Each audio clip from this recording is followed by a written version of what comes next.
in my first speech that I gave with SheTalks, when we did it in conjunction with Women Gone Wild, my biggest aha that I had realized a couple years prior was that you can't keep cranking at the high level if you don't take care of yourself. And for the first 3 years of my business, I didn't. I was like, the clients are so important. Oh my gosh, they're going to love me. And I got to do everything I can to make them happy. And I stayed up all night, and I got up bright and early to be with the kids in the morning, and then ran home to drive them around to school, and then back to the office, and home to cook dinner, and back to the office. And I was running myself ragged. And I definitely felt, I don't think I hit a full burnout mode, but I definitely was on the verge, like this far away. And I asked myself, like, what is the biggest thing that I'm not doing? And the biggest thing that would make a difference? And it was taking care of myself. I had to get back to the gym. I had to get that morning meditation and mindset back so that I could perform at that peak level. And it took me a minute, because I had just taken myself out of the equation altogether because there just wasn't enough time. But I do believe, like, as women and as entrepreneurs and just as people in general, we have to remember to fill our own bucket. Because if we don't have anything left to give because we've given to everyone else, what do we bring home to our families? And that's not the person that we want to bring to our families.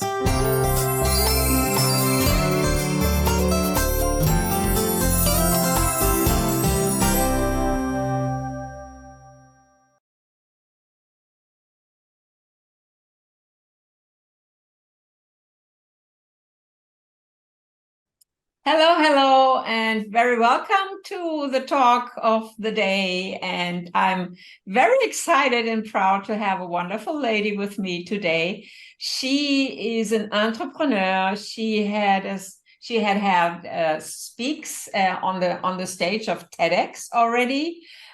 She is a co-author in a book which will be launched in 2024. And so I'm very excited to talk to you today, Andrea Bell. Hi, thank you so much. Thank you. I'm so excited to be here. How are you? How's life going? Good. How about yourself? Yeah, wonderful. I just came back from Bali and have to adjust myself in the cold. And so I just said to myself, okay, I have to choose a country where I never have to wear warm clothes anymore. You're like, I'm looking into Bali. I'm looking to live there. You're looking there? Yeah. No, it's on my bucket list. I was saying you're going to have to look in Bali. That's great. Yeah. So look for it. It's really nice to be there. Yeah. So, I'm wondering what we are talking about today, because your entrepreneurship has not ever been this way. You have been employed in huge companies. So how was your life before you get into this entrepreneurship and being your own CEO? Yeah. I started out in corporate in my early career after I graduated from college, and I absolutely loved it. I loved the people. I loved the opportunities I had for advancement. I saw lots of upward mobility as people changed positions and got new responsibilities, and I was really excited for that. I always kind of gauged my success on accomplishments and good grades and being the top of my class and, getting a promotion and being hired into like the most prestigious area in the company, and just all these different things. And so I really loved corporate. I thought I was going to stay corporate. I thought I would either go corporate or go to a big CPA firm. And yeah, I just loved it. I loved working. I loved the motivation and pursuing goals and meeting the goals that they were trying to accomplish too. So I really enjoyed it. And you had as well a good relationship with women there. You have had no arguing in between, so everything was fine. So what was the reason you changed? So I got pregnant, and I've looked back over my life and said, like, what was the moment that changed everything for me? And it was that first ultrasound. And the second I heard that baby's heartbeat, all of those upward mobility and bonuses and job titles and positions that I thought were my ambition, that I thought were super important to me, just weren't that important anymore. My whole next 9 months was, what do I have to do?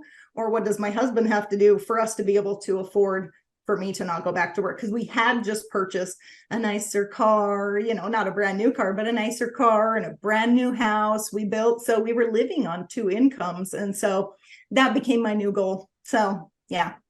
Yeah, so you had to figure out how to manage everything without knowing how it went. So what gave you the inner power, the strength, the future side to just do it? Because you had to quit your job.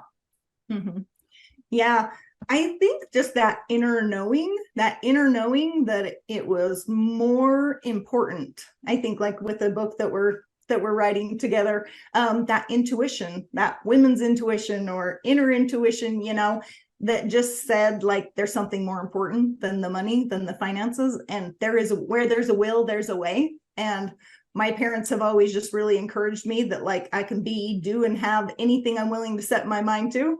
And I'm a pretty motivated person. I'm a pretty self-driven person. So I totally was like, I can figure this out. And it just became that entrepreneurship was the avenue for me. You know, luckily my husband got a promotion the day my daughter was born. My husband got approved to apply for management positions. So we were like, oh, it's coming together.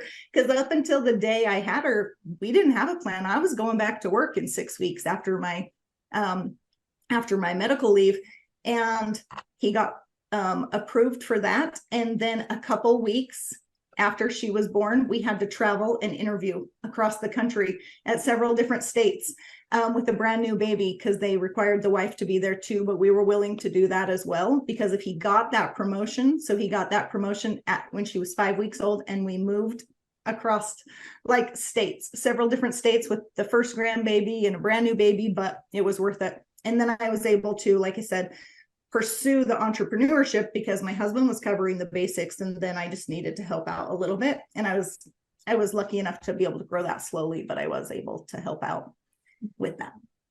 It's wonderful. So did you have this always, or very often, that you had this strength in a knowing? Is it something you know, which is totally natural, or have you learned it by meditation, energy work, or stuff like that? All of the above. I think I was a pretty big personality as a kid. And I think I had really, really great examples from my parents. Like, I distinctly remember them sitting me down at an early age when I had all these big dreams about horses and showing. And, you know, they were just a middle-class family, like trying to get by. And they sat me down and said, you know, we might not ever be able to give you the best of everything that's out there, but we promise that we will do everything in our power to help you accomplish any goal that you have. So knowing that and watching them do that and giving me the courage, like, I do think I was very blessed in that way. But I think as women and as humans, like, we naturally have a tendency to get in our heads, right? So in order to keep that motivation and keep that drive, I love self-help books. I love podcasts. I love breath work, and meditation is kind of something I've come to in the last like 3 to 5 years. And it's huge. It makes such a huge difference in your mentality, in your body. And it's a work in progress, but yeah, all of those things have truly helped me to be able to stay motivated and confident in what I can pursue. Yeah. Yeah, so we are all on a journey. It's a process for all of us. It's no matter where we are. So we are all the same in different steps just around the world. And so you have set up a company, I would say, with many employees. So what's the challenge for you then, and how do you deal with challenges? I think the biggest challenge now is scaling, and it's scary. Like, I find that now trying to go bigger is scarier. It impacts more people, you know, as you have employees and different people who rely on you. it becomes scary, so I have to self-check too and do my work on myself every morning and make sure that I'm in the right headspace to be able to pursue these bigger things. But also the challenge of, not knowing everything that's coming up, not knowing what the next step is, always kind of just jumping in with both feet and, hoping for the best. And some things work out and some things don't. But again, like, you have to have that mindset, that inner knowing, that inner confidence as you're working on yourself and taking time for yourself to really be able to pursue those things, even when it can sometimes be scary. Yeah. Yeah. So this is a parallel job. So you are educating your own people. You are educating as well colleagues, as you mentioned previously. You are educating your daughters or your whatever is around you and yourself. So is it fun to do all of that, or do you struggle sometimes with it? I think it's super fun. I love it. I think, kind of as I expressed earlier, like, I've always been motivated by that next step up, and it doesn't necessarily have to be a title, but I'm definitely motivated by progress. So like, anytime I feel myself getting in a funk, it's usually because I'm stagnant. I like anxiety. I like a little bit of stress. As I get older, I have to work on controlling that stress, but stress motivates me. It motivates me to make changes. Anxiety motivates me to say something's off that I need to change or work on. Like, I loved your breath work that we did. Was it last week on the Wednesday? Yeah. Mastermind. I couldn't think of that word. The Wednesday mastermind, like, learning about how our actions affect our body and how we can naturally release some of those things is mind-blowing to me. Like, it's so helpful. And as we become more knowledgeable, I truly believe knowledge is power. I truly believe that knowledge is and education is the reason why some people are stuck in lower fields. So like, I'm super passionate about wanting to give back and give women, even in other countries, like, opportunities to, let me teach you how to be successful as a virtual assistant. Let me teach you how to be successful as possibly doing bookkeeping or something for countries in the US, as we share our knowledge with others, like, we up level their lifestyle. So like, that's so exciting to me that I don't get stressed out about that. But putting yourself out there and in new places and out doing a book and out doing book tours and giving speeches, it can be intimidating and scary sometimes. But my favorite quote is, feel the fear and do it anyways. It works with when you got to talk to a client about something uncomfortable or an employee, and putting yourself out there too. Like, it can be scary and intimidating. So, but overall, I'm super excited about it. Super. It's awesome. So what you are just saying gives me a new perspective on two things. One is, you want to educate yourself with knowledge. You progress every time, every day, for example. And to keep this and to teach this as well, or to coach this as well, you need as well a higher energy level. So you have to take care more of your inner energy, your inner organs, your soul alignment and everything. So otherwise you couldn't do that. You couldn't progress in business. Is this correct, how I perceive this at the moment? 100%. So in my first speech that I gave with SheTalks, when we did it in conjunction with Women Gone Wild, my biggest aha that I had realized a couple years prior was that you can't keep cranking at the high level if you don't take care of yourself. And for the first 3 years of my business, I didn't. I was like, the clients are so important. Oh my gosh, they're going to love me. And I got to do everything I can to make them happy. And I stayed up all night, and I got up bright and early to be with the kids in the morning, and then ran home to drive them around to school, and then back to the office, and home to cook dinner, and back to the office. And I was running myself ragged. And I definitely felt, I don't think I hit a full burnout mode, but I definitely was on the verge, like this far away. And I asked myself, like, what is the biggest thing that I'm not doing? And the biggest thing that would make a difference? And it was taking care of myself. I had to get back to the gym. I had to get that morning meditation and mindset back so that I could perform at that peak level. And it took me a minute, because I had just taken myself out of the equation altogether because there just wasn't enough time. But I do believe, like, as women and as entrepreneurs and just as people in general, we have to remember to fill our own bucket. Because if we don't have anything left to give because we've given to everyone else, what do we bring home to our families? And that's not the person that we want to bring to our families. So we have to refill and rejuvenate this so that we can give more. So, yeah. So this is a wonderful thing. Do you teach this as well to your clients? Mm-hmm. You do? Yeah. I think they just have to be really cognizant. Like, was it last year? We went to Hawaii for a women's business retreat. And the first thing we focused on was the 4 pillars of, we got to focus on our health. Then we have to focus on our business and our finances, because our finances are stressful. They affect our family. Then we need to focus on our relationships. I heard a study, and I don't know the exact results, but the happiness, they had studied Harvard graduates over years and years and years, like the longest happiness study ever done. And they said happiness had like almost no correlation to the amount of money you made, the position you had, or anything. It was 100%, and maybe not 100%, I'm probably making that up, but much more directly correlated with the level of relationships that you have. So what's the easiest thing to put off? Like your spouse, your kids. You're like, just a minute, I'll get to you in a second. Your friends, I'm like, it's tax season, we can't talk. And then I'm like, what? That's not telling the people that I love what's truly important. And I feel emptier when I don't make time for those relationships. So they have to focus on those relationships. And then your lifestyle, like, we have to have fun. We have to have, I love to decorate my house and make it cute and pretty. It just makes me happy inside. We have to focus on those things that do just bring us joy also.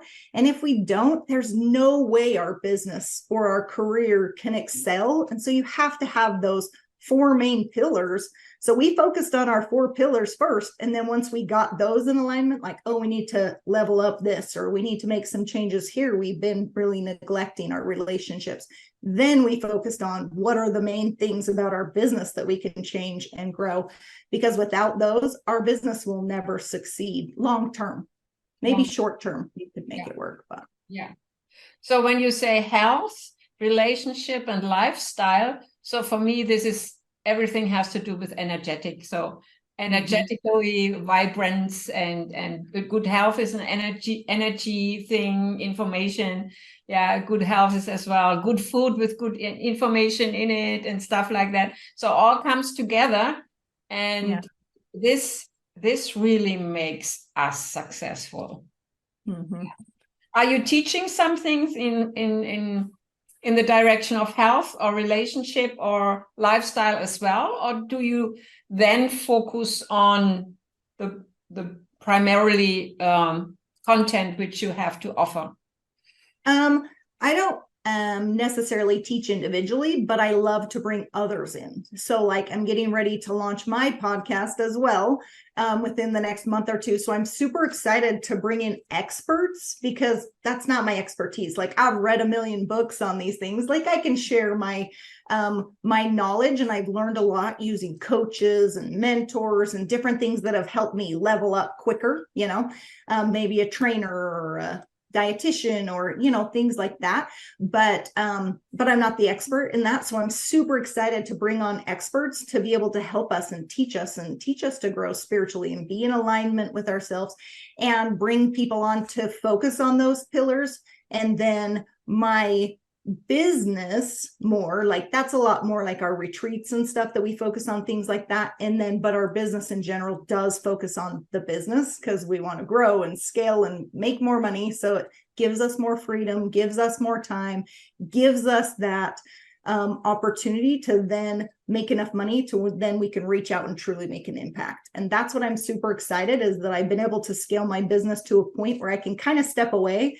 And I'm super excited just to be able to offer the products and services that we have to others, but also just to educate, to inspire, and go do these speaking events and different things to give back, because I do feel like I've been so blessed. And I would just love to inspire others to do the same. Yeah, because you know, you are a living example how a young girl and lady and women can be successful in a typical area of life, which we all need. Financial situation, we have to figure out what's going on with our income and the money which is going out, unfortunately. So we have to take care of this. So we need professionals on this. And on the same time, you are vibrant and you can tell a story. So this is excellent for women, just not only to focus on their business, but as well to keep not only the balance, to have joy being in a state of awareness and self-confidence. Yeah. I love that. Thank you. I appreciate that. I do think most people feel that like we do have to focus on our finances. Unfortunately, it's not everybody's favorite. And I feel so bad. That's where I feel like, oh, I got to talk more about it. But I know it's not people's favorite thing. But it is so important that if we think like when we're not doing well financially, when we're stressed about, like if we think about what that does to our bodies, like it's tight and frustrated and our shoulders clenching, we're trying to protect ourselves from this big bad enemy of the finances, and I notice as I talk to my clients, they're like, oh my gosh, I feel like a load has been lifted off my shoulders just from talking about it. Like we haven't done anything to change it. They're just like, oh, I'm so glad somebody else can help me with this because I'm not good at it. It's not my thing. And I think most business owners beat themselves up about that. And that's what breaks my heart, is it's not everybody's favorite thing. I know I'm abnormal, that I love taxes and love numbers. But we got to have people like that. Like it gets me so excited to see how much I can save you and get all your numbers together so you know what's going on, But I think if business owners can, and just people in general, like realize that sometimes finances aren't our top priority. They're not our forte, that allow somebody else to come in or take a course or do something that helps you get better at that skill, because it will just lighten your load and allow you to be better in all areas of your life if you're not so stressed and weighed down by the financial impact of it. Yeah. And it's as well, if you have money and you can spend money for several things, you have more impact. So money for me is as well a form of energy. And the more energy I have, the more impact I have.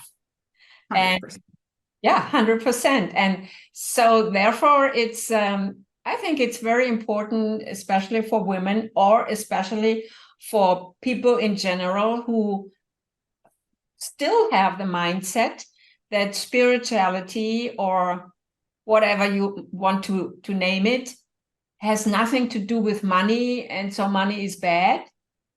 I would say it's the opposite. Yeah, because then you can influence, and you can have a lifestyle on the one hand, and you can show how nourishing this is as well. Yeah, I think there can be two sides to it, right? Like money can escalate if you're a bad person. Like it might just make you a worse person, super selfish, super mean, but if you're a good person, money escalates that good and escalates the way we can give back. And we've always done little things, even when we were struggling, like we tried to make sure, like maybe we didn't do Christmas as an extended family. We all pooled our $15-20 we were going to spend per kid, and we gave several $100s to a family in need, and bought their kids Christmas, and then as we're getting bigger and have a little bit more money, like this next January, like I'm taking my girls to Grenada on a dental humanitarian trip. Like I'm so excited to be able to give them that opportunity. Number one, to give back. Like they're so excited. They paid for it themselves. And I'll pay for all the other things, of course, but like giving them like the opportunity to see how others live, to realize how blessed they are. And that's going to change who they are as people. It's going to create 2 other women in the world that are like, I can give back. I can do more, and motivate them to make more money and have a bigger impact. And yeah, I do think that that's a conversation that needs to be more, is that money's not evil. Money is awesome. And like you said, like, I think most people attribute that negative, but once you have a clear picture and can make a plan to expand your business, like you're like, start seeing all the impact and all the difference you can have on other employees, giving them opportunities and scaling up their lives, and then having the opportunity to bless and do other bigger things to impact people in a bigger way. It's really exciting, and it can become a good energy. So if it is a negative energy, like reach out, get some help with something so it's not weighing down on you. So it gives you that abundance energy to where you can do awesome things with it. So yeah, I totally. And then you feel the joy. And always when we are in joy, this is a good sign, I always say, because then we are in a high vibration, and with high vibration we can accomplish much more things, sometimes in a shorter period of time, and as well with our employees, because when we come into the office or wherever, even if it's only a call, and we have a high vibration and we have fun with the things we are doing, it's the best what we can share as well. So it's wonderful. I love that. Yeah, that's huge. It is huge. Like you were saying, like the energy, I think we're all, I think a lot of times we're unaware of the way that energy affects other people, but it either pulls things to us or pushes things away, and if we can become aware with people like you who are so knowledgeable about our different parts of our body and how we can change that and how our energy can change, I think we can make a bigger impact on the world for sure. Yeah. Yes, wonderful. So what would you recommend to the audience from your perspective? What kind of tips do you have to stay aligned and have the wonderful business and have a wonderful body and have a good lifestyle and good relationship? What is your perspective on this? My perspective is start with you, I think we need to move our bodies every day. Like that was what became, like I had for years been still working out as I was growing my business, but I wasn't losing any weight. Like I was getting a little bit firmer and different things. And I was beating myself up about it. Like every morning, like, oh, why can't you lose weight? What are you doing? And then I had to be like, this is not healthy. This is not helping anything. It's not increasing anything. So I had to switch the mentality and just say, I'm grateful for my body that's healthy and still can do whatever I ask it to do. I might be a little bit heavier than I would like to be, but I'm grateful I have the ability to do that. And all I'm committed to do is just moving my body for 30 minutes every single day. That's just where I had to start. I didn't have a lot of extra time moving my body. And then I would say that morning routine is so super duper important. Like take time for yourself.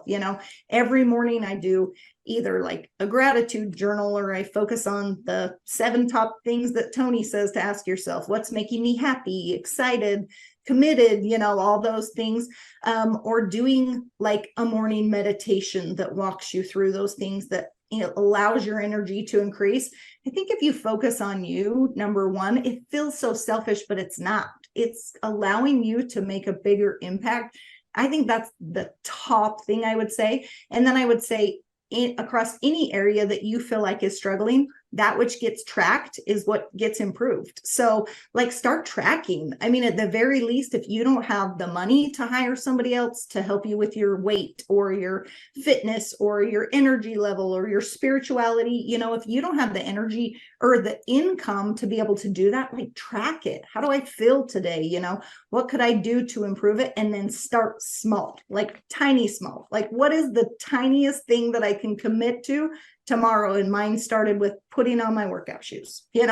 I had no clue what I was going to do at the gym, but the smallest thing I could do was I'm going to commit to put on my shoes, because as soon as my shoes are on, it's easy to get to the gym, but if I be like, I have to do this and this and this before I can go to the gym, then, you make it too complicated for yourself. So I would say set some goals in every area of your life that's important to you, and if you start with those 4 pillars, those are good places to start. And then make a tiny improvement in each of them, and commit to it, and then track it. Are you being consistent with it? And is it improving? And if it's not improving, then, readjust and make a little bit different adjustment. But I think, just tracking, making small improvements, you'll be better, way better over time than if you make no improvement or go backwards. So. And you feel better. If you see them improve, you feel proud of yourself. If you feel proud of yourself, you feel good, and then you do it more. So it's like the circle as well. So it's a downward or upward circulation. Yeah. Oh, great. So thank you, Andrea, that you took your time to be here. And before we end, I have, as I do with every guest which I have here, I have 2 final questions for you. And the first question is, what do you want or what do you wish for the world? And the second is, what do you want or wish for yourself? Oh, I love that. I love that. When I think of just the world in general, like, I want people to have the confidence, the courage to believe in their dreams, to believe in your dreams, even if they're crazy, and go after them. Do one small step forward, and you'll be, like you said, like so proud of yourself. But if everyone in the world stopped focusing outside and focused inside first on whose life can I bless today, I truly believe we each are so unique and individual that our lives matter. Our impact matters, whether you're a business owner or a boss, or whether you're a mom, or whether you're a student, or anywhere across any gamut of things. Our impact matters. We're a light to someone else. Someone else needs what we have to say or share, or that energy that we're sharing and blessing others by just focusing on the good, focusing on people are good. I think we focus too much on the negative. People are good.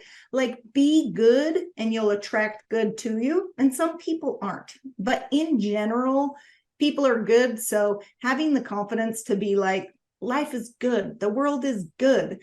And go make a difference. Go make a difference in your special, unique, individual way. Our world will be better for it, for sure.